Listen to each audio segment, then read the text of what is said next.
सुप्रभात। हिंदी विश्वविद्यालय द्वारा आयोजित आज के स्पेशल लेक्चर वेबिनार सीरीज में आप सभी का स्वागत है। आज के वेबिनार की अध्यक्षा हिंदी विश्वविद्यालय की आदरणीय कुलपति महोदया प्रोफेसर नंदिनी साहू का तहे दिल से स्वागत है।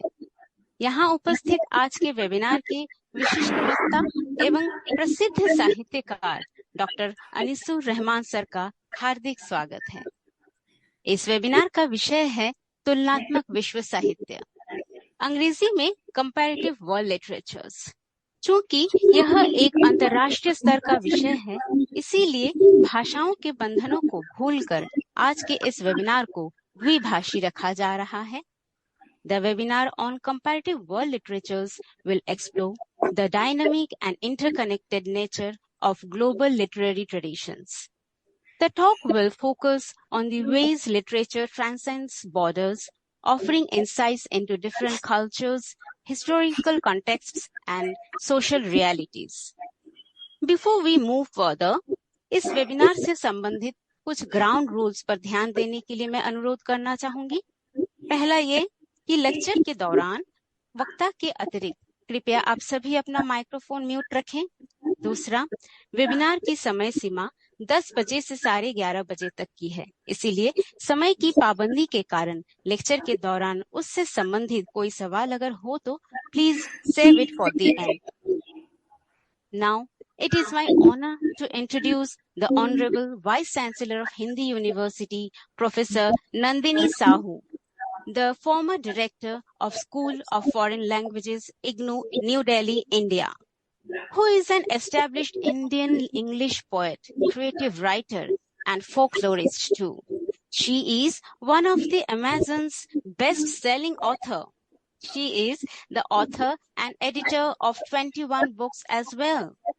Apart from being a double gold medalist during her graduation and post-graduation, she is the recipient of the Literary Award Gold Medal from the Honorable Vice President of India for her contribution to English studies. She is the recipient of prestigious Michael Madhusudan Academy Award 2024 and Lifetime Achievement Award 2024. As a professor of English, her areas of research interest cover new literatures, critical theory, folklore, culture studies, Hindu studies, Indian knowledge systems, comparative literature, children's literature, and American literature. Now, without delay, I would like to invite Honorable Vice Chancellor Ma'am, Professor Nandini Sahu, for the inaugural speech. Professor Nandini Sahu, ma'am. Namaskar. A very warm welcome to Professor Anisur Rahman, one of the most eminent scholars that this country has ever produced. I have the good fortune of being associated with Professor Anisur Rahman for almost 2 decades since I came to Indira Gandhi National Open University as a faculty member. And here I would like to put it on record that sir was ये वाला बोलने के लिए जब बोलेगा तो आवाज करेगा। So I would like to put it on record that sir was instrumental in my introduction in IGNOU as a faculty member, as well as after that, whenever there was any selection committee or anything related to my academic career, he has always been instrumental in promoting me, in supporting me, and making me what I am today. So with this deep sense of gratitude, sir, I welcome you to this first lecture in the Hindi University lecture series that we have introduced. I joined Hindu University as the Vice Chancellor only 15 days ago. And the first thing that I did with my faculty is we had a brainstorming session on the introduction of new academic programs. Hindi University is a very new university. It's just 6 years old. And we have 4 academic disciplines: Hindi and Translation Studies and History and Political Science. I had a discussion with the Honorable Minister to introduce a new discipline as soon as possible, probably in another 15 days' time. And that new discipline will be comparative world literatures. So that is how I conceived this lecture series that we can have eminent personalities like you, the best brains in the country like you, to deliver important lectures for the faculty and the students of Hindi University and introduce them to the concept of world literatures. And who else is better than Professor Anishur Rahman, who is an expert in English studies and in Urdu literature and in many literature and language traditions, many knowledge systems of the country. He is synonymous with Rekhta. In the country, whoever has heard about Rekhta has heard about Professor Anishur Rahman. And I do not believe that anyone in the English studies scenario in the country would not understand or know the work by Professor Anishur Rahman. So with this, I have the privilege of introducing you and welcoming you to Hindi University as the first expert to deliver the first lecture in the Hindi University lecture series titled Comparative World Literatures. And with this, once again, I thank you very much for taking out time for Hindi University, a very new university of all youngsters in West Bengal. This is a language university.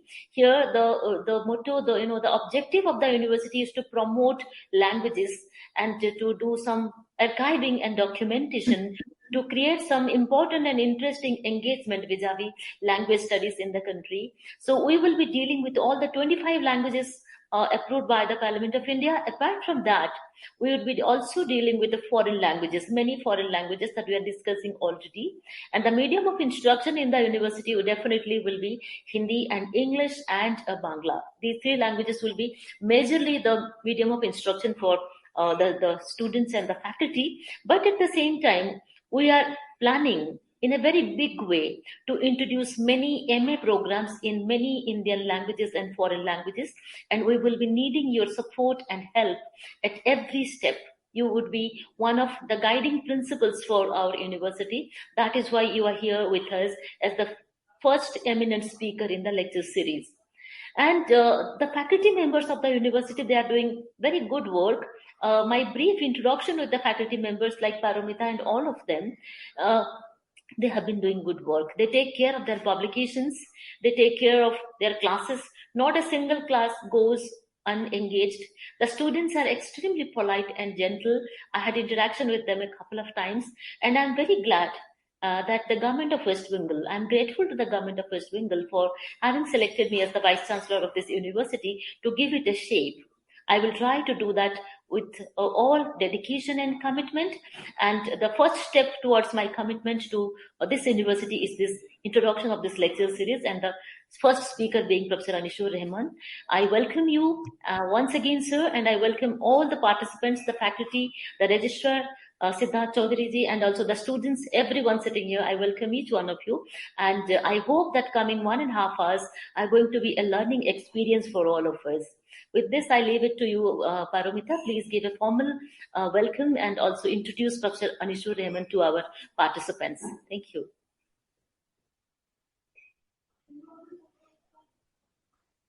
Thank you so much ma'am. आपके वक्तव्य से हमें महत्वपूर्ण जानकारियां मिली और ये अनुभव हुआ कि साहित्य केवल शब्दों का मेल नहीं है, बल्कि मानवता की आत्मा का भी प्रतिबिंब है। कार्यक्रम को आगे बढ़ाते हुए अब मैं कहना चाहूंगी कि ये हमारा सौभाग्य है कि आज हमारे बीच विशिष्ट वक्ता के रूप में जाने माने साहित्यकार डॉक्टर अनीसुर रहमान सर उपस्थित हैं। Dr. Anishur Rahman is an established poet, translator, literary critic. Currently, the Secretary of Comparative Literature Association of India and a member of General Council and English Language Advisory Board, Sahitya Akademi, New Delhi. Formerly a professor of English at Jamia Millia Islamia, New Delhi, and senior advisor at Rekhta Foundation. A Shastri Fellow from University of Alberta, Canada too. A visiting research scholar at Purdue University, USA. He worked and published extensively in the areas of comparative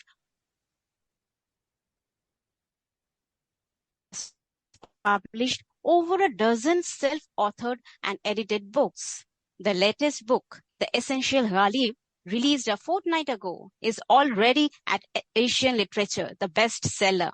He has delivered over 100 lectures nationally and internationally. अब अधिक समय न लेते हुए विशेष वक्तव्य के लिए doctor Anisur Rahman sir को मैं आमंत्रित करना चाहूंगी। डॉक्टर।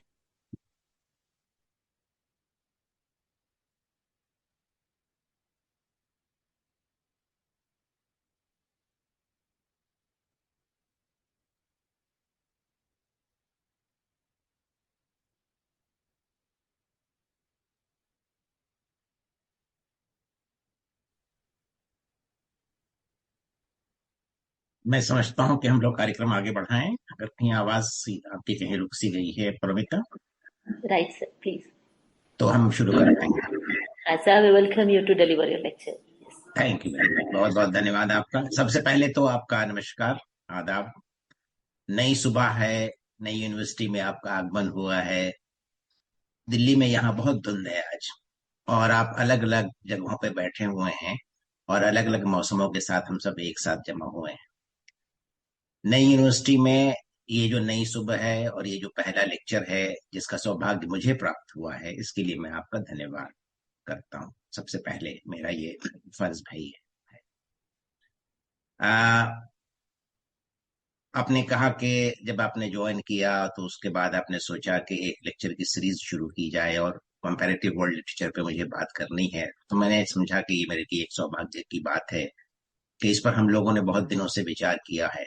पिछले 2 दहाइयों से खास तौर पर कंपैरेटिव लिटरेचर और कंपैरेटिव वर्ल्ड लिटरेचर की बात हम करते आए हैं। ये तुलनात्मक विश्व साहित्य जिसके अंतर्गत आज हम सब लोग जमा हुए हैं, हिंदी विश्वविद्यालय के लिए खास तौर पर बहुत अहम है। इसलिए भी कि यहाँ पर आपके यहाँ न सिर्फ हिंदी के छात्र पढ़ेंगे, बल्कि जैसा आपने बताया कि आप एक नया डिपार्टमेंट और एक नई फैकल्टी लाने वाली हैं इस सिलसिले में, तो मैं आपको बधाई देना चाहूंगी इस सिलसिले में।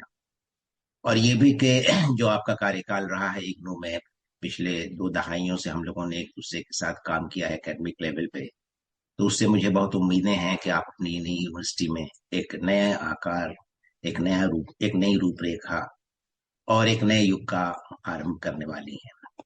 मुझे बहुत आज हर्ष है इस बात का कि मैं आपको इसके लिए बधाई दे रहा हूं और आपको अपनी शुभकामनाएं पेश करता हूं।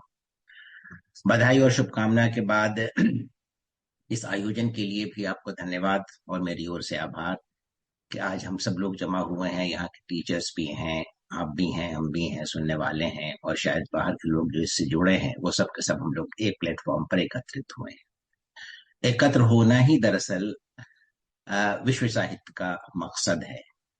ये इकाइयों को जोड़ता है और इकाइयों का सफर है, इकाई जो समग्रता की ओर जाती है।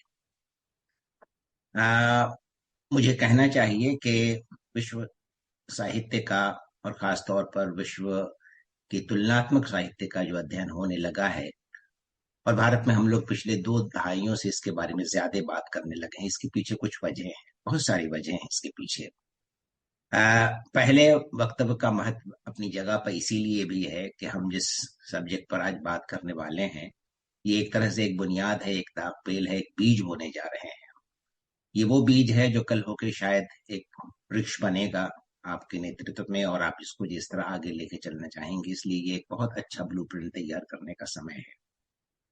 ये जो शब्द है, इसमें 3 शब्द हैं और तीनों बहुत मानी से भरे हुए शब्द हैं। तुलनात्मक पहला शब्द है, विश्व दूसरा शब्द है, और साहित्य तीसरा शब्द है। बड़ी व्यापकता है इस तीनों शब्दों में, बड़ी व्यापकता है। मैंने जैसा भी कहा कि इकाई से समग्रता की ओर का सफर है। तुलनात्मक विश्व साहित्य जो है वो इकाइयों को जमा करता है और इकाइयों को जमा करके एक आकार देता है जिसको आप विश्व का साहित्य कह सकते हैं। लेकिन हमें सोचना होगा कि ये जो समावेशी है, ये बहुत समावेशी, ये तीनों के तीनों शब्द बड़े समावेशी शब्द हैं। विश्व भी समावेशी है, तुलनात्मक भी समावेशी है, और साहित्य भी समावेशी है। ये समग्रता का सारा कार्यक्रम है। मैं पहले सोचता था कि ये विश्व साहित्य होता क्या है। ये कोई 10 साल पहले की बात है कि मैं बहुत कन्विंस नहीं था इस बात से कि कोई विश्व साहित्य नाम की कोई चीज है। अगरचे बहुत पहले जर्मन के बड़े लेखक गोटे ने हमें विश्व साहित्य से पहली बार परिचित कराया था, और खुद हमारे यहाँ अपने यहाँ रविन्द्रनाथ टैगोर ने विश्व साहित्य की बात की थी। तो इन दोनों बातों को ध्यान में रखते हुए मैं अक्सर ये सोचता था कि आखिर ये विश्व साहित्य है क्या चीज, इसकी क्या परिभाषा है, कैसे परिभाषित करेंगे इसको, तुलनात्मक अध्ययन कैसे मुमकिन हो पाएगा इसके लिए। और साहित्य दरअसल जिसमें हम विश्व साहित्य को जिसके अंदर लाना चाहते हैं वो कौन सा साहित्य होगा, इसकी पहचान क्या होगी, इसकी रूपरेखा क्या होगी। तो हम अक्सर ये सोचा करते थे कि विश्व साहित्य का जो ये पूरा एक आकार बनाया जा रहा है, खास तौर पर ये अमेरिका की एकेडमीज में बनाया जा रहा है, वो कितना सच्चा है और कितना इसके अंदर इतना सामान कितना है हमारे पास जिसको हम लेके आगे बढ़ेंगे अपने सफर पे और कहाँ पहुंचेंगे। कुछ दुविधाएं थी मेरे मन में, अक्सर मैं सोचा करता था। मैं सोचूं बताऊं आपको को क्या क्या मैं सोचता था। सबसे मैं पहले मैं ये सोचता था कि एक सूत्र में पिरोने का ये कार्यक्रम जिसको आप विश्व साहित्य कहने चले हैं, क्या ये मुमकिन है, क्या ये संभव है कि एक ही सूत्र में सबको हम पिरो सकेंगे। दुनिया बहुत बड़ी है, इतनी भाषाएं हैं। अगर आप खुद हिंदुस्तान हमारे अपने देश की आप को नजर में रखें तो 22 भाषाएं तो हमने वैसे हमारे यहाँ सरकारी तौर पर कबूल की गई हैं। उसके अलावा हजारों हजार, कोई गिनती इसकी अभी पक्की नहीं है लेकिन 7,000 आप मान के चलिए कि बोलियां हैं। तो एक ऐसा देश जिसके अंदर 7,000 बोलियां हों, कम से कम 22 भाषाएं हों, जिसको मंजूर किया है हमारी सरकार ने, उसमें जो साहित्य लिखा जा रहा है ये तो अपने आप में एक विश्व है। तो क्या एक सूत्र ऐसा कोई हो सकता है जिसमें खुद एक देश, अगर हम भारत को लें तो इसमें इतनी बोलियां और इतनी भाषाओं का साहित्य मौजूद है, तो एक सूत्र में कैसे पिरोएंगे। अब अगर भारत से हम बाहर निकलते हैं, पूरे विश्व पे नजर डालते हैं, तो फिर लाखों और करोड़ों भाषाएं हैं, बोलने वाले हैं, बहुत सारी शैलियां हैं, बहुत सारे एक्सपीरियंसेस हैं जिसके बारे में लिखना है। तो कैसे एक सूत्र में हम इसको पिरो पाएंगे। पहला मेरे मेरे मन में जो दुविधा आया वो ये आया कि एक सूत्र में हम कैसे पिरो पाएंगे जिसे हम कहेंगे कि ये विश्व साहित्य है। ये कोई 20 साल पहले की बात है जब ये सवाल मेरे मन में आ रहे थे। एक और मेरे मन में दूसरा सवाल आया कि क्या कोई ऐसी भाषा है जिसको हम वैश्विक भाषा कह सकते हैं। अगर कोई ऐसी भाषा है तो उसमें ये साहित्य लिखा जाएगा। अगर ऐसी भाषा नहीं है जिसे हम वैश्विक भाषा कह सकें, तो फिर विश्व साहित्य होगा कैसे, ये कैसे पैदा होगा, ये कैसे फले फूलेगा, कैसे एक से दूसरी जगहों पे पहुंचेगा और एक से दूसरे बोलने वाले तक पहुंचेगा। ये दूसरा मन में दूसरी एक जो मुझे सोचता था कि एक मुश्किल जो थी हमारे सामने, ये दूसरी मुश्किल थी हमारे सामने कि भाषा कोई एक विश्वीय वैश्विक भाषा कोई है या नहीं है। फिर मुझे एक तीसरी बात ध्यान में आई कि कोई ऐसा शख्स हमारे अंदर है, हम में और आप में, जिसको आप विश्व का नागरिक कह सकते हैं, वर्ल्ड सिटीजन। अगर कोई वर्ल्ड सिटीजन नहीं है तो फिर वर्ल्ड लिटरेचर कैसे कैसे मुमकिन होगा वर्ल्ड लिटरेचर। इसलिए कि यही सिटीजन है जो इसको लिखेगा, यही सिटीजन है जो इसको पढ़ेगा, और यही वो सिटीजन है, वर्ल्ड सिटीजन, विश्व का जो रहने वाला है, शहरी है, वो इसको लेकर आगे जाएगा और इसकी समीक्षा करेगा और इस पे लेख लिखेगा और इसके ऊपर रिसर्च करेगा और इसको आगे बढ़ाएगा इस प्रोजेक्ट। तो ये एक तीसरा मेरे सामने एक बहुत बड़ा सवाल था कि ये क्या कोई विश्व नागरिक है जो इस अपनी नागरिकता के बल पर और उसकी बदौलत इस विश्व साहित्य को आगे लेकर जा सकता है। फिर मुझे एक और ध्यान में आया कि क्या इसकी पहचान क्या होगी। दरअसल कैसे हम पहचानेंगे कि ये विश्व साहित्य है, इसकी आइडेंटिटी के असल प्रूफ्स क्या होंगे, इसका आकार क्या होगा, इसकी रूपरेखा क्या होगी। इस पहचान के बारे में भी मुझे बड़ी चिंता होने लगी। मैंने सोचना शुरू किया कि आखिर विश्व साहित्य की पहचान के असल बुनियादें क्या होंगी जिसके ऊपर हम इसको खड़ा करेंगे और कहेंगे कि लीजिए साहब, ये है जिसको हम विश्व साहित्य कह सकते हैं। ये सारे डाउट्स थे हमारे मन में जो अक्सर आते रहते थे और मुझे समझ में नहीं आता था कि हम विश्व साहित्य को कैसे परिभाषित करेंगे। लेकिन ये बात है कोई 15 साल और 20 साल पहले की। उसके बाद फिर मुझे ध्यान में ये आया कि क्या कोई वैश्विक सभ्यता भी है, वर्ल्ड सिविलाइजेशन कोई एक है। जवाब मिला कि नहीं, कोई एक वैश्विक सिविलाइजेशन या जिसको आप सभ्यता कहते हैं वो नहीं है। तो अगर वैश्विक लैंग्वेज नहीं है, भाषा नहीं है, अगर वैश्विक सभ्यता नहीं है, अगर एक सूत्र नहीं है, अगर एक विश्व नहीं है, तो फिर विश्व साहित्य का मतलब क्या हुआ। कैसे हम समझें कि विश्व साहित्य है। इसलिए कि इसमें एक एक एकाग्रता जिसको आप कहते हैं, जैसे मैंने कहा कि इकाई से आप समावेश की तरफ जाते हैं, समग्रता की तरफ जाते हैं, तो ये मन में एक मेरे भाव था, एक मुश्किल थी मेरे सामने। मुझे लगने लगा कि जिस तरह से एक कॉलोनाइजेशन का दौर रहा है और पूरे पूरे विश्व के भूगोल को अगर आप देखें तो एक बड़ा हिस्सा जो था हमारी जमीन का, ये कॉलोनाइज था। आप जानती हैं, सबको जानते हैं, स्टूडेंट्स यहाँ मौजूद हैं, एक बड़ा हिस्सा हमारे इस जमीन का कॉलोनाइज था। तो मुझे लगा कि कहीं ये वर्ल्ड लिटरेचर जिसकी शुरुआत अमेरिकन एकेडमी ने की है, क्या ये कॉलोनाइजेशन का एक दूसरा रूप है? क्या इसको एक बड़ी छतरी के नीचे जमा करके अपनी सुपीरियोरिटी को स्थापित करने का एक नया तरीका है? ये भी एक संदेह मेरे मन में आया, जो मैंने सोचना शुरू किया कि विश्व साहित्य है क्या। और कई प्लेटफॉर्म पे मैंने एंगेज भी किया, इसके बारे में बात भी की, और ये सवाल जवाब हमने कायम की और लोगों से बातचीत हुई। तो लगा कि अभी चिंतन जारी है, अभी किसी नतीजे पे हम पहुंचे नहीं थे अपने एकेडमिक वर्ल्ड में, जो इंडिया में हमारे सामने था और जहाँ पे हम लोग जाया करते थे और बातें किया करते थे।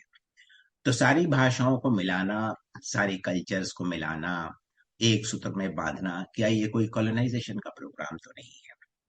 तो विश्व साहित्य है क्या, यही सवाल था मेरे मन में।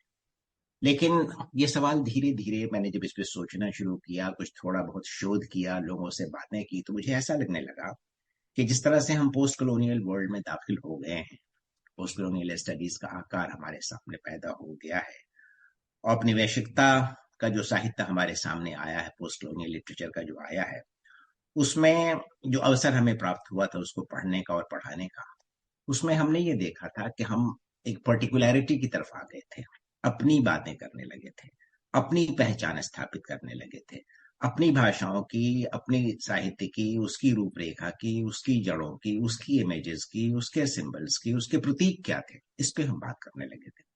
पोस्ट कॉलोनियलिज्म ने हमें ये भी कहा था कि आप अपने बारे में जनरलिटी से हटकर अपने बारे में अपनी पहचान स्थापित करें, इसलिए कि आपकी पहचान खो गई थी, और उस पहचान में हु एम आई एक बहुत बड़ा सवाल था, जिसको पोस्ट कॉलोनियल थियरी ने हमारे सामने पेश किया। मैं बहुत सिंपल भाषा में ये बातें इसलिए कहना चाहता हूँ कि मेरे सुनने वाले अगर स्टूडेंट्स हैं, यहाँ के विद्यार्थी हैं, तो उनको ये बात समझ में शायद आसानी से आ जाएगी कि एक इकाई जो हम हैं, भारत जो एक इकाई है, इसमें इतनी भाषाएं हैं, तो इन तमाम भाषाओं और इस इकाई को लेकर अगर आगे बढ़ेंगे तो हमें ही हमारी शक्ल दिखानी चाहिए, हमें हमें शक्ल नजर आनी चाहिए, हमें हमारा साहित्य समझ में आना चाहिए, हम अपने साहित्य को कैसे लिखेंगे ये हमें मालूम होना चाहिए। तो ये सारी बातें आना शुरू हो गई धीरे धीरे।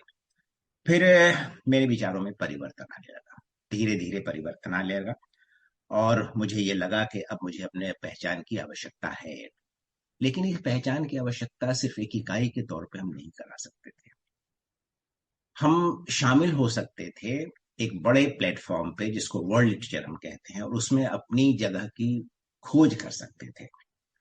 हम अपनी जगह खोज सकते थे, और वहां पहुंचने के बाद हम अपनी भाषाओं में अपनी बातों को रख सकते थे, अपनी इमेजेस, अपने प्रतिबिंब को हम वहां पर प्रस्तुत कर सकते थे। हमारी हमारी कविता, हमारा साहित्य, हमारा हमारे हमारे हमारी कहानी, हमारे जितना फोकलोर है जिस पर आपने काम किया, ये सारा हम ला सकते थे और अपनी पहचान बना सकते थे। तो मुझे लगा कि यही शायद एक मौका है कि हम अपनी पर्टिकुलैरिटी, इंडिविजुअलिटी से निकलकर एक बड़े प्लेटफॉर्म पे शामिल हो जाएं और वर्ल्ड लिटरेचर के प्लेटफॉर्म में अपनी हिस्सेदारी और अपनी भागीदारी को साबित करें।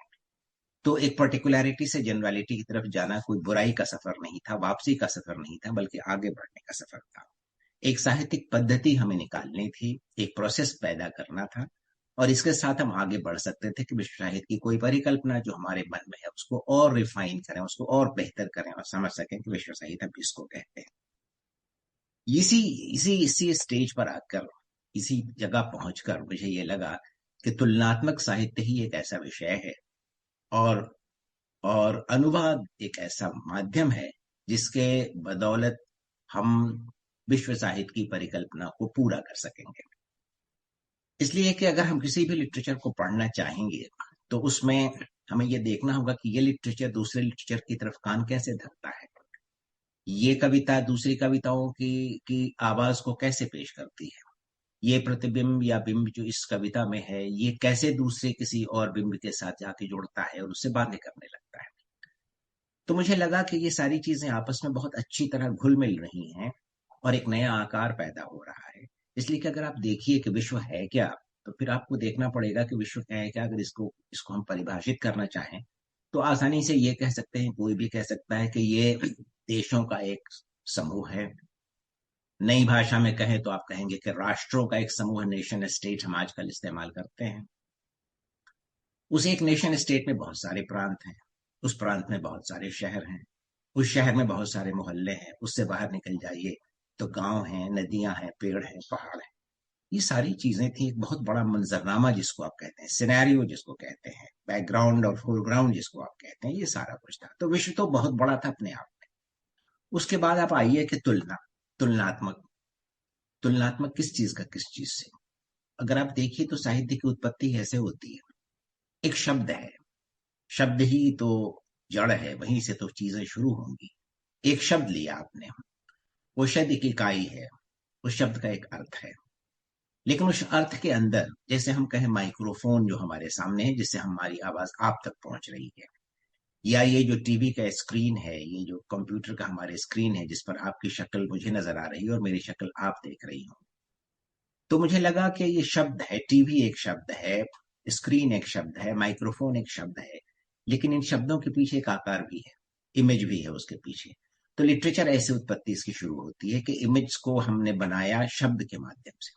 आगे बढ़े तो इमेज जो है वो सिमिली भी बन गया, फिर तुलना हमने करना शुरू कर दिया कि यह बात उस बात से अच्छी है, ये इमेज उस इमेज से, ये बिंब उस बिंब से बेहतर है, ये उससे खराब है। तो हमने सिमिली बनाया वर्ड से हम लेके चले मीनिंग की तरफ, मीनिंग से लेके चले सिमिली की तरफ। मीनिंग भी कोई फिक्स्ड नहीं है, कोई बता नहीं सकते कि यही मीनिंग ही हो सकता है, इसका मीनिंग के बहुत सारे रूप हैं। अब आप देखिए उसके बाद जब हम बढ़ते हैं तो सिमिली से हम चले जाते हैं मेटाफर की तरफ। ऐसे साहित्य की उत्पत्ति होता है। विश्व साहित्य में खासतौर पर आप देखिएगा, ये बड़ा अच्छा एक सिलसिला है जिसको हमें समझने की कोशिश करनी चाहिए। तो वर्ड हुआ, वर्ड से हम इमेज से आए, इमेज की तरफ हम सिंबल मीनिंग की तरफ, मीनिंग वर्ड से आए मीनिंग की तरफ, मीनिंग से हम आए सिमिली की तरफ, इमेज की तरफ, सिमिली की तरफ, और फिर हम आए मेटाफर की तरफ। अब यहाँ पर आकर हमारी आजमाइश होती है। कोई भी लिखने वाला, कोलरिज ने कहा कि स्ट्रॉन्गर द इमेजिनेशन, उसको हम आसान शब्दों में stronger the imagination of the poet better the poem, ऐसा समझ लीजिए आप, सेकेंडरी इमेजिनेशन की बात। तो मेटाफर क्रिएट करना किसी भी साहित्य में एक बड़ा काम है, किसी भी लेखक के लिए एक बड़ा चैलेंज है। मेटाफर क्रिएट हम करते हैं, लिखने वाले करते हैं, लेकिन इस विश्व साहित्य की बात अगर आप करेंगे तो मेटाफर के बड़े सारे रूप, बड़े सारे आकार हैं, और ये जमीन से जुड़े हुए हैं सारे के सारे मेटाफर। तो ये एक मेटाफर बनाने की विधि भी है। इससे आगे अगर आप बढ़िएगा तो फिर आप सिंबल तैयार करते हैं। सिंबल तैयार करना, मेटाफर से सिंबल का सफर आसान नहीं है। सिंबल बड़े बड़े शायर भी नहीं तैयार कर पाते, बड़े बड़े कवि भी नहीं तैयार कर पाते, लेकिन कभी लिखते लिखते ऐसा होता है कि एक नया सिंबल हमारे सामने आता है, सिंबल बनाते हैं, उस सिंबल के जरिए अपनी कविता या अपने लेख या अपने कहानी लिखते हैं। इसके बाद एक आखिरी जो मरहला है, आखिरी स्टेज है जहां कोई बड़ा शायर, कोई बड़ा लिखने वाला पहुंचता है, वो है एक मिथ क्रिएट करना। तो आप एक मिथ क्रिएट कर रहे हैं।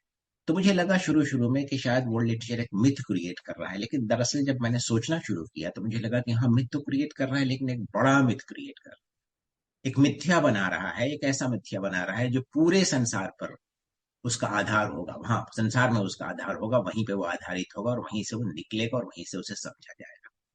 तो अगर आप देखिए तो एक तरफ विश्व है जो इतना बड़ा फैला हुआ है, दूसरी तरफ ये साहित्य है जिसके लिखने में हमारे पास एक वर्ड है, और वर्ड से इमेज की तरफ गए, इमेज से सिमिली की तरफ आए, सिमिली से मेटाफर की तरफ गए, मेटाफर से सिंबल की तरफ गए, और उसके बाद मिथ की तरफ आए।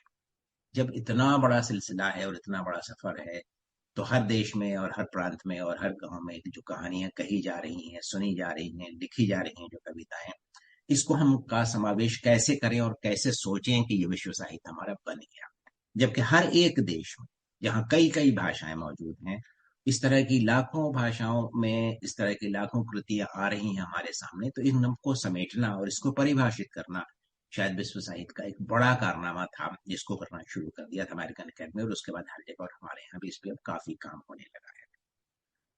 तुलना किसका किससे करें, इस मेटाफर का उस मेटाफर से, इस शब्द का उस शब्द से, इस सिमिली का उस सिमिली से, इस सिंबल का उस सिंबल से, और इस मिथ का उस मिथ से।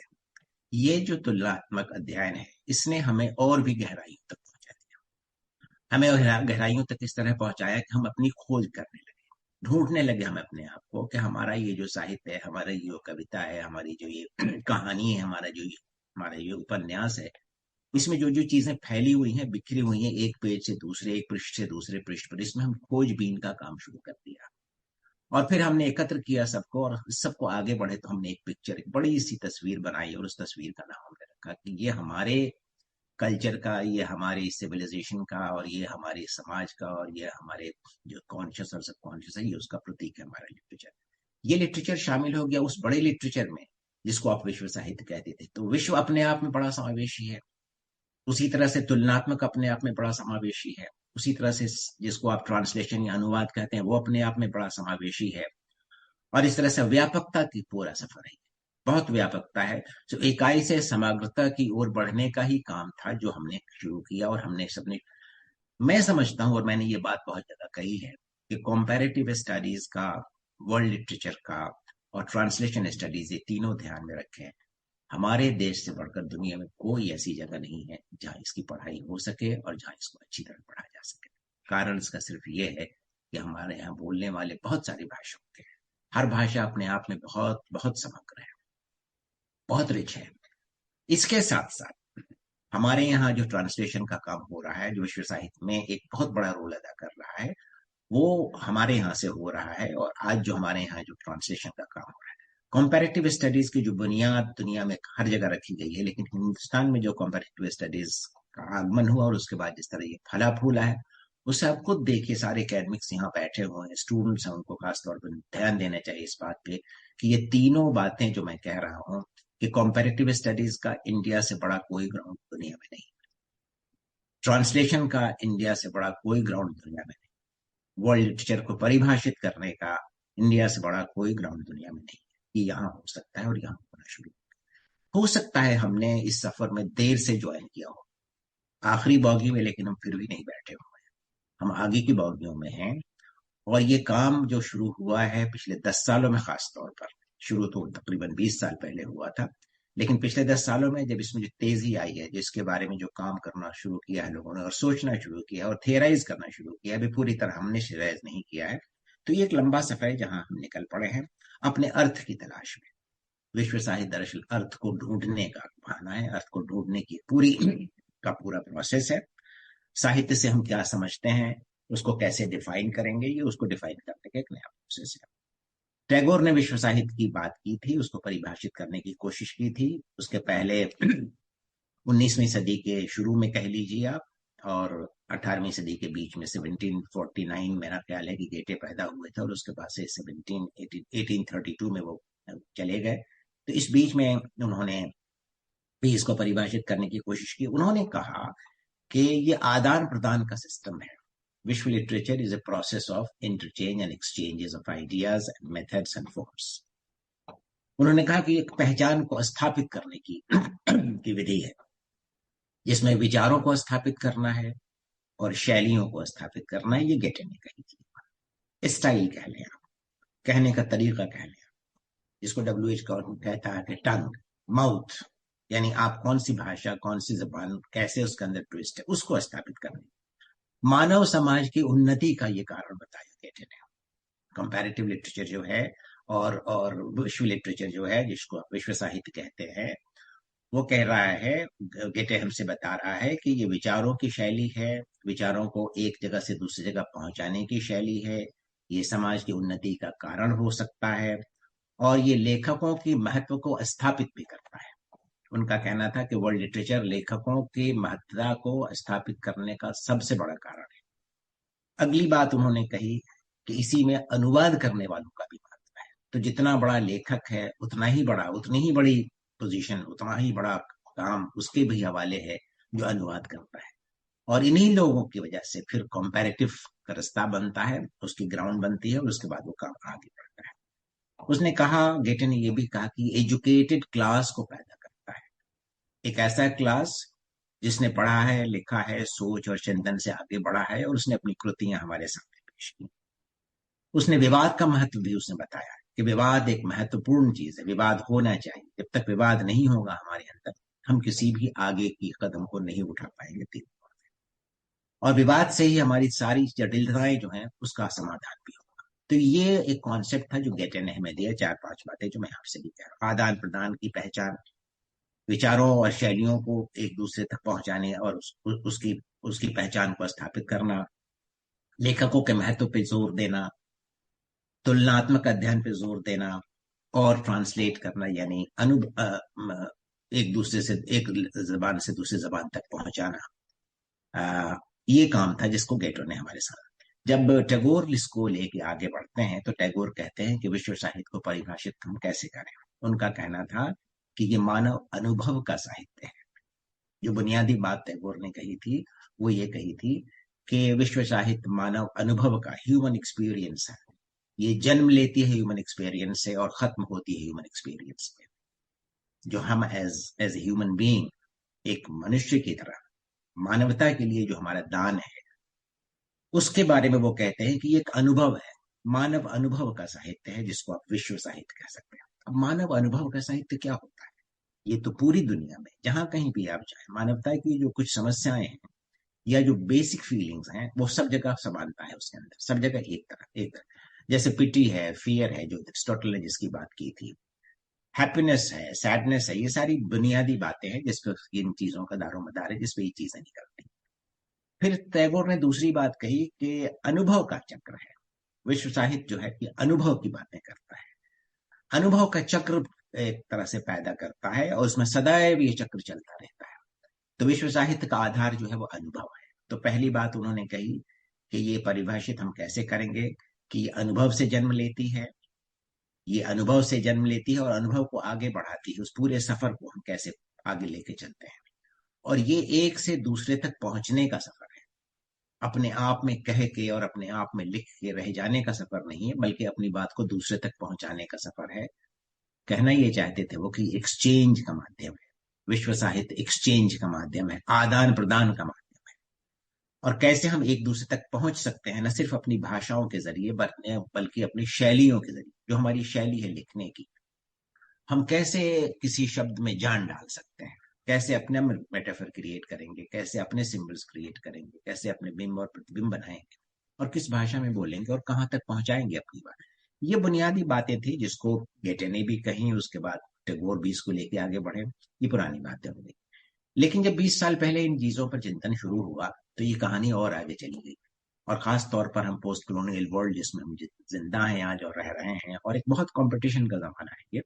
तो इस जमाने में बहुत सारे आप देखिएगा यूनिवर्सिटीज में जहाँ सिलेबस नए नए बनाए जाते हैं, मैं खुद दंग रह जाता हूँ देख के कि इतनी नई नई चीजें आ रही हैं कि उनके साथ कोप करना, उनके साथ हाथ में हाथ डालकर आगे बढ़ना नए स्टूडेंट के लिए बहुत बड़ी समस्या है। लेकिन ये समस्या बहुत सुखद है। समस्या नहीं कहिए, बल्कि एक बहुत ही सुखद अनुभव है जिसके जिसके जरिए हम आज गुजर रहे हैं। जब हम लोग पढ़ा करते थे तो उस जमाने में एक चीज, बिल्कुल एक डिफाइंड किस्म का सिलेबस होता था कि ये सिलेबस है जो पढ़ना है। उसमें उन बातों के बारे में हम आज जिसके बारे में हम आज सोच रहे हैं, उसका तो कभी कोई ध्यान भी नहीं आया था पहले। कितने तरह के हम अनुभव से गुजरेंगे और लिटरेचर के पढ़ने के कितने आयाम और कितने अंदाज हो सकते हैं और कितने इश्यूज हमारे सामने आएंगे।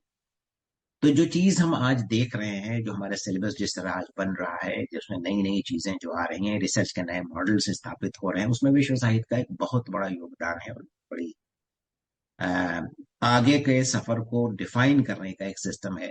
मैं समझता ये हूं कि आज की जो स्थिति है उसमें हम अपने आप को रीडिफाइन कर रहे हैं, अपने आप को नए तरीके से ढूंढ रहे हैं, खोज रहे हैं, पहचानने की कोशिश कर रहे हैं। हमें नहीं मालूम कि ये सफर कितना लंबा होगा, शायद बहुत लंबा होगा। हर जमाने में हम तरीके से अपने आप को ढूंढते हैं।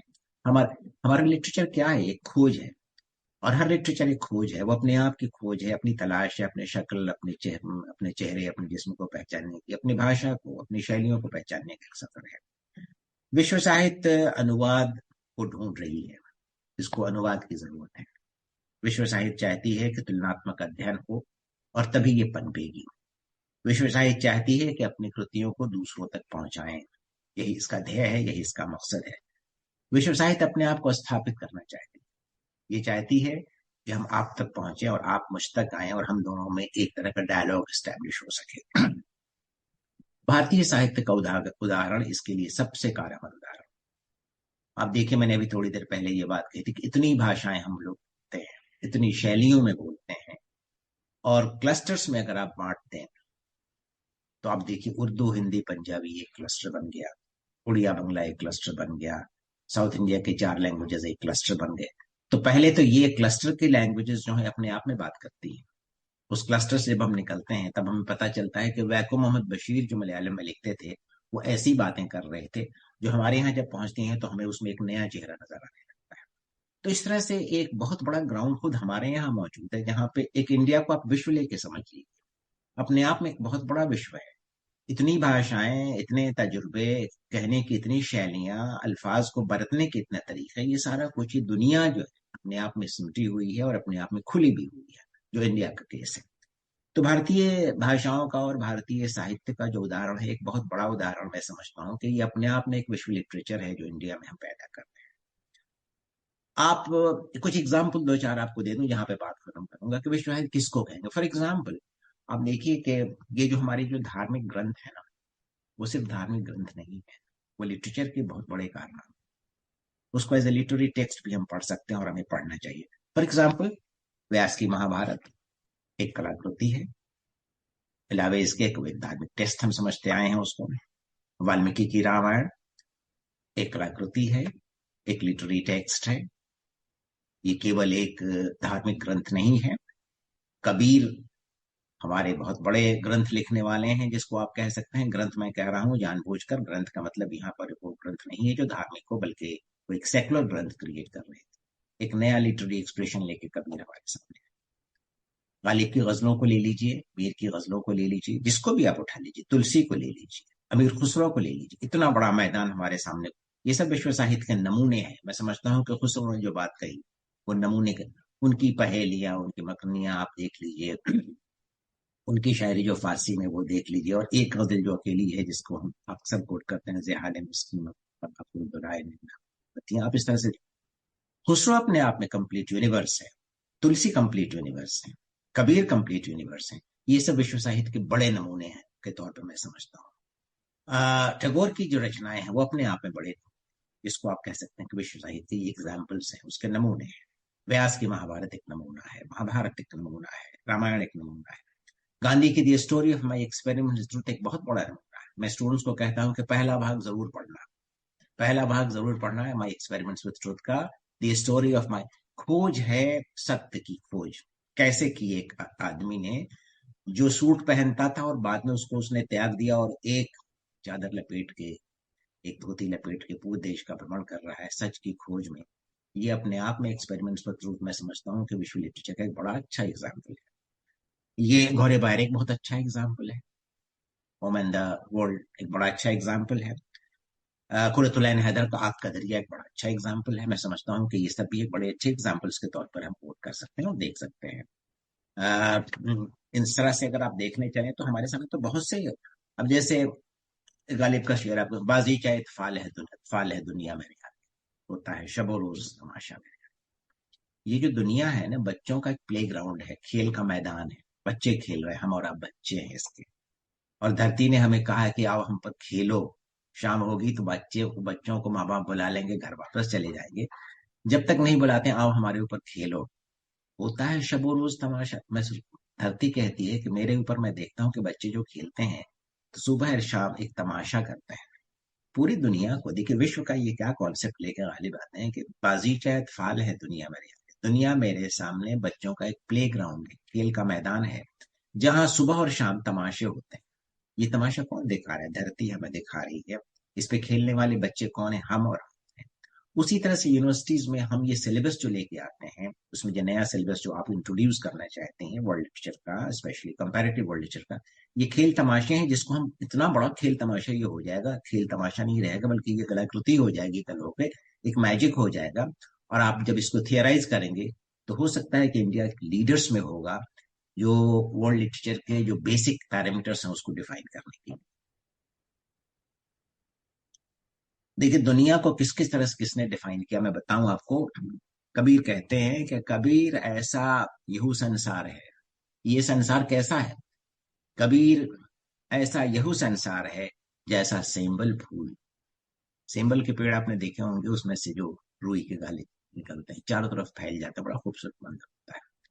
तो दुनिया एक है ऐसी, एक समतल जमीन है, उस पर एक सिंबल का फूल है, सिंबल का का पेड़ है, उसमें से फूल निकलते जा रहे हैं। दिन 10 के व्यवहार में 10 दिनों की जिंदगी है और उसमें आहार विहार जो हमारा चल रहा है, झूठे रंगी न भूल। इसमें जो झूठे झूठे रंग है और झूठे रंग है, इसको न भूल। तो दुनिया एक्सपेरिमेंट है, एक्सपेरिमेंट विद ट्रुथ जो गांधी कर रहे थे, दुनिया भी एक एक्सपेरिमेंट है, कंपैरेटिव लिटरेचर एक्सपेरिमेंट है, अनुवाद एक एक्सपेरिमेंट है, और इन सबको मिला जुला के एक बड़ा आकार जो हमने पैदा किया है उसको हम कहते हैं विश्व साहित्य। विश्व साहित्य भी एक तरह का आकार है, नया आकार, जिसको चारों तरफ से हम लोग देख रहे हैं और उसको समझने की कोशिश कर रहे हैं। ये अभी अपने इन्फेंट स्टेज में है, बहुत काम नहीं हुआ है। 10 साल 20 साल में जितना काम हो सकता था वेस्ट ने बहुत किया है काम, बड़े बड़े थियोरेटिशियंस वहां मौजूद हैं। हमारे यहाँ ये काम अब होने लगा है। सिर्फ बात इस बात पर मैं खत्म करना चाहता हूँ कि हमने डाउट्स के साथ शुरू किया था, ये समझना कि विश्व साहित्य एक्चुअली नहीं, क्या चीज, ऐसा तो हो ही नहीं सकता। नहीं एक भाषा है दुनिया की, कोई एक नागरिक है जिसको वर्ल्ड सिटीजन कहें, कोई एक सूत्र भी कहाँ है। लेकिन धीरे धीरे 20 सालों में ऐसा मुझे लगने लगा है कि पोस्ट कॉलोनियल वर्ल्ड जो हमें ये कहता है कि अपनी पहचान कायम, तो अपनी पहचान सिमट के कायम नहीं की जा सकती। अपनी पहचान कायम की जा सकती है खुल के, दूसरों के साथ शामिल होके, हाथ मिला के, समावेश करके, समग्र होके। इसी पर मैं अपनी बात खत्म करना चाहूंगा। जो कुछ भी टूटे फूटे शब्दों में छोटी मोटी जो जो कहानी मैं कह सकता था आपको कि कैसे मैंने विश्व साहित्य को समझने की कोशिश की और कहाँ तक पहुंचा हूँ, अभी दरअसल कहीं पहुंचा नहीं हूँ। खोज जारी है, आप भी अपनी खोज जारी रखिए। आपको, यूनिवर्सिटी को, हिंदी विश्वविद्यालय को और उनकी नई कुलपति को मेरी बहुत बहुत शुभकामनाएं हैं कि जो काम आप लेके आगे चली हैं। और मुझे बहुत बड़ा फख्र है इस बात का कि आपने मुझे पहली बार इसके लिए बुलाया और पहला लेक्चर मुझे करने को कहा। तो मैं मेरे को बहुत भाग्यशाली समझता हूँ कि आपने ये मौका दिया और आपके सफर में मैं छोटा सा एक कदम मैंने उठाने की कोशिश की है। बहुत से मौके शायद आएंगे आगे भी जहाँ हम लोग हाथ मिला के काम करेंगे, और जो बॉगी जिसको लेके आप आगे चलने वाले हैं, जिसकी रूपरेखा आपने तैयार की है और कर रही हैं, इसमें उसके लिए आपको शुभकामनाएं। और मैं चाहता हूँ कि आपका काम बहुत आसानी से आगे बढ़े, अच्छी तरह आगे बढ़े। अपने खास तौर पर इन सबसे ज्यादा अपने विद्यार्थियों को मेरी बहुत बहुत शुभकामनाएं। आप एक ऐसे नए ग्राउंड पे खड़े हैं जहाँ पे आप नए एक्सपेरिमेंट्स करें, आगे बढ़ें और अपनी पहचान कायम करें, और अपने से आपसे निकलकर एक बड़े दायरे में अपनी पहचान कायम करें। तभी आप दुनिया को समझ पाएंगे और तभी आप वर्ल्ड लिटरेचर और कंपैरेटिव वर्ल्ड लिटरेचर को समझ पाएंगे। बहुत बहुत धन्यवाद। बहुत बहुत आभार सर। आपके वक्तव्य से हम सभी, मेरी आवाज रिपीट हो रही है?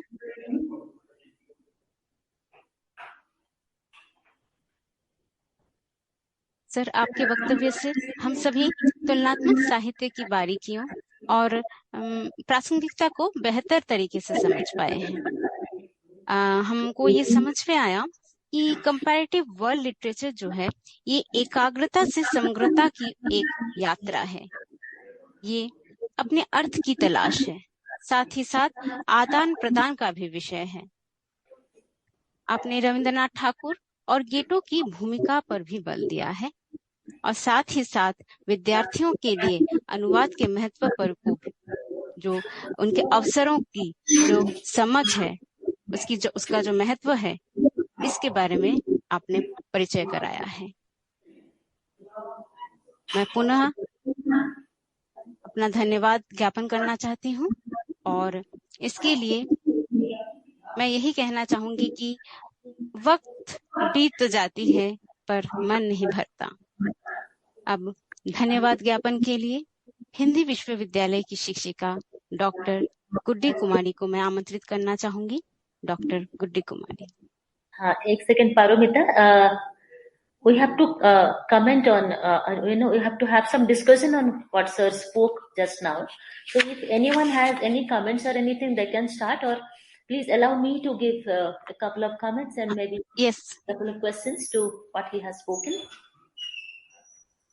Yes, I will welcome questions and comments and observations. जिसको भी कोई बात करनी है, इसलिए कि हम लोग एक छोटे से घर में बैठे हैं, हमारा घर है जहाँ हम बैठे हुए हैं, सब लोग मिलके बैठे हैं, तो हम लोग आपस में बातें कर सकते हैं बहुत अच्छी तरीके से। राइट सर, मेरा क्वेश्चंस तो ऐसे कुछ है नहीं सर। जो भी क्वेश्चन है in due course of time, जब हम सिलेबस डिजाइन करेंगे, आपको मैं सारे क्वेश्चंस पूछती ही रहूंगी। जैसे 20 साल से मैं हर क्वेश्चन आप ही को पूछती हूँ, आगे भी पूछती रहूंगी, कभी मैं आपको अकेले नहीं छोड़ने वाली। बहुत अच्छे। हाँ सर, तो आज आपने जो अभी पिछले 45 मिनट्स आपने जो कहा, उससे I'm sure that the students and the faculty members are extremely enriched. They got a basic idea and also a very clear-cut idea about what do I understand by comparative world literature. So basically, what is comparative literature? The big question that you put across to all of us is, what are the things that we compare in comparative literature? हम किसको किससे compare कर रहे हैं? Word तो बहुत ही simple है, comparative. किसको किस, मतलब हम वर्ड्स को कंपेयर करें, मेटाफोर्स को कंपेयर करें, आइडियाज को कंपेयर करें, आइडियोलॉजीज को हम किसको कंपेयर करें? तो यही सब आइडिया मैंने जब आप कह रहे थे तो एक्चुअली मैं नोट्स ले रही थी, जैसे मैं हमेशा नोट्स लेती हूँ आप बोलते हुए. तो हम जब ये एमए प्रोग्राम लॉन्च करेंगे कंपेरेटिव वर्ल्ड लिटरेचर, ये सारे आपसे मैंने आइडिया लिए, मैं उसको बस एक बार रिपीट कर दूंगी हमारे फैकल्टी एंड स्टूडेंट्स के लिए कि हम लोग जो 22 languages approved by the constitution of India, उस पे तो हम एमए प्रोग्राम्स बनाएंगे ही, and also the 7,000 dialects, the oral languages and the folk literatures will also be a part of the new comparative literature program. And then when you said that world literature is just 15 years old, the basic idea, the theorization is 15 years old, yes, I'm really surprised. In 15 years time, there are so many departments in the country who have come up with excellent programs and courses on comparative world literatures, and Hindi University will be no exception. We will try to create a very inclusive MA program and a discipline of comparative literatures.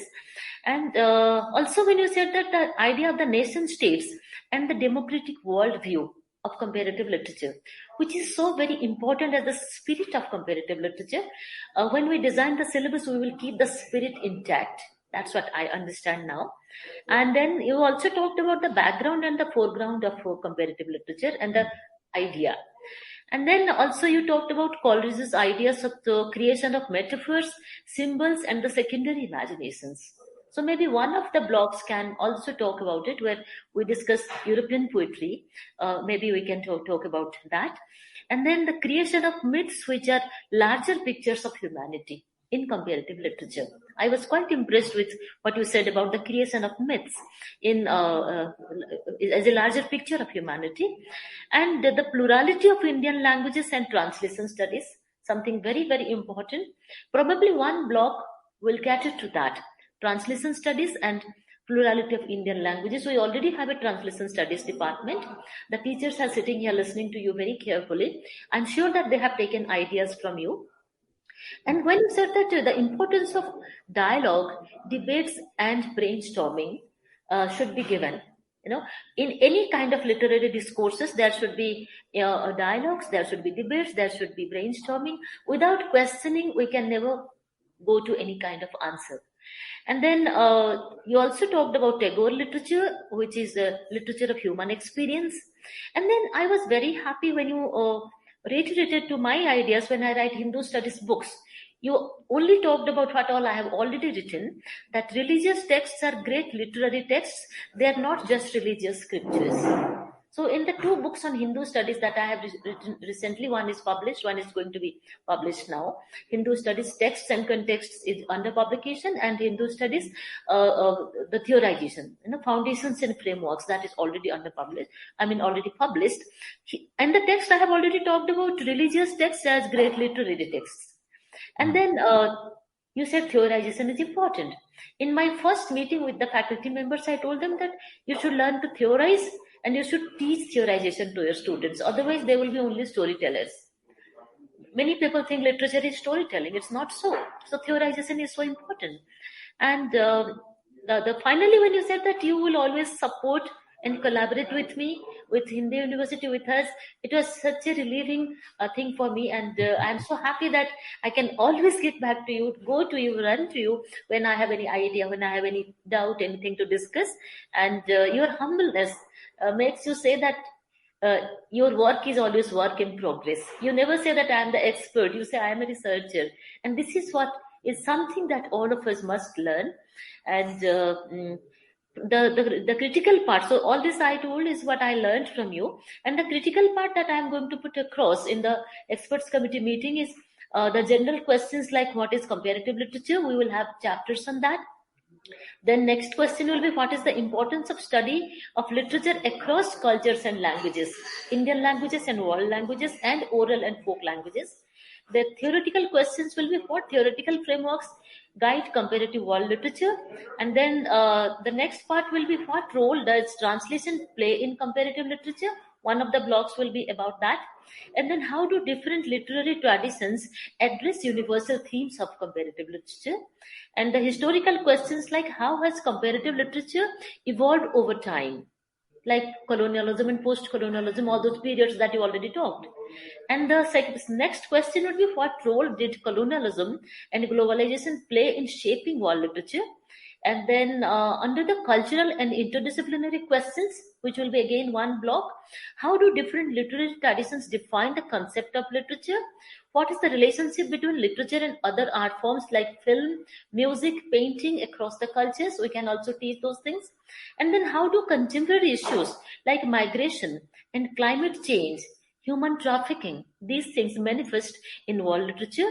And then what are the challenges and benefits of conducting comparative literary researches? And how does comparative literature contribute to global understanding and empathy? Literature of empathy, how can we create through comparative literature? So these are the basic questions that I have in my mind when I'm thinking about proposing a new discipline in the university, comparative literature. And today, whatever you spoke has definitely practically enriched each one of us. And I, for myself, I would say personally, I'm hugely benefited by what you said. And now coming to the university, Paromita, many congratulations. You conducted the webinar most gracefully. I expect more such webinars from you. And thank you, Siddharthji and Raj, for all kinds of support that you have provided. And sir, here I would like to put it on record that Dr. Priyanka Guha Roy, she is another teacher in the department. So she is going to hold the next, conduct the next webinar on green cultural studies. I asked her to do something on green cultural studies, which can also be a part of the comparative world literature. How in world literature, green studies is so important. So I have asked them to do webinars on green cultural studies, on sound culture studies, on mainstream European and American literatures, and on Urdu literature, and on Hindi literature, on Bengali literature. So many things I have given them. I mean, they are flooded with ideas since we have started discussing, and I'm sure that all those ideas will be fruitful, will be very well taken, well received by the faculty and the students. The foundation being laid by none other than nothing less than a scholar like Professor Anishur Rahman. Once again, my gratitude. Thank you so much, sir.